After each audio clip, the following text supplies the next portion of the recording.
let's look at another example here of the applying the concepts here. At a nearby lake, one type of boat costs $45.50 plus $13 per hour. So that's a flat fee there. Another boat costs $60 flat fee plus $11.50 per hour. So here's the question: after how many hours will the two boat costs the same to rent? So the technique here is to come up with a symbolic rule for both the boat's costs, and then either algebraically find out when the costs will be equal, and then verify graphically. So these are linear functions, by the way, because you have a per hour, meaning constant rate of change.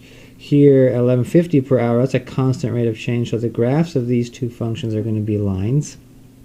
So here's one way to come up with the symbolic rules for both. Here's my suggestion. By the way, I have my horizontal axis here in hours.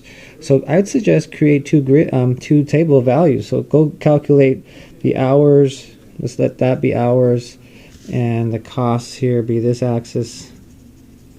We'll call it C.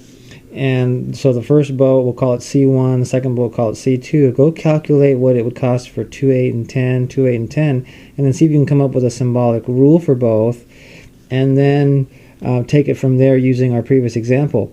So see if you can do that, and then check back with me in the next video. Oh, and you'll probably, as you graph the points here, graph these three items for both of these, and see the lines that come up with, and you'll have to kind of scale these appropriately depending on these values here. So try it and see what you come up with.